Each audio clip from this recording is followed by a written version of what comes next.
Praise the Lord. நான் உங்கள் சுவிசேஷகன் செல்வகுமார். உங்களோடு இன்றைய குறுஞ்செய்தி எபேசியர் 5:29 கர்த்தர் உங்களை காப்பாற்றி போஷிக்கிறாராம், உங்களை காப்பாற்றுகிறாராம், போசி பூட்டுகிறாராம்.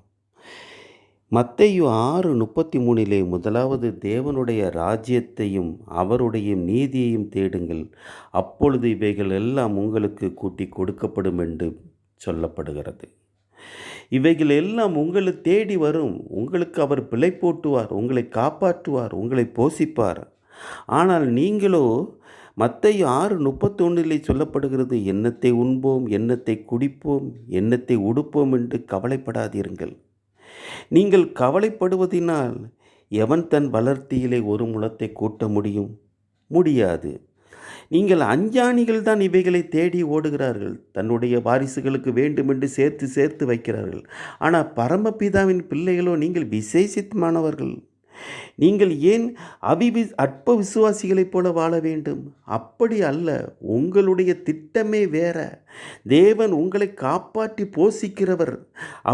நீங்கள் பறவைகளை பாருங்கள், அவைகள் விதைக்கிறதும் இல்லை, அறுக்கிறதும் இல்லை, களஞ்சியத்தில் சேர்ப்பதும் இல்லை. இவைகளில் பரமபிதா அவைகளுக்கு எப்படி பிழை போட்டுகிறார்? ஆனால் நீங்கள் விசேஷித்தவர்கள். உங்களுக்கு அவர் உடுத்துவித்தேன், உங்களை போஷிப்பேன், உங்களை காப்பாற்றுவேன் என்று சொல்கிறார். காட்டு புஷ்பங்களை பாருங்கள், அவைகள் உழைக்கிறதும் இல்லை, நூற்கிறதும் இல்லை. பரமபிதா அவைகளுக்கு எப்படி உடுத்துவிக்கிறார்? ஆனால் நீங்களோ பரமபிதாவின் பிள்ளைகள், விசேஷித்தமானவர்கள். நீங்கள் ஏன் அற்ப விசுவாசிகளைப் போல கவலைப்படுகிறீர்கள்? உங்களால் ஒரு முழம் கூட்ட முடியுமா?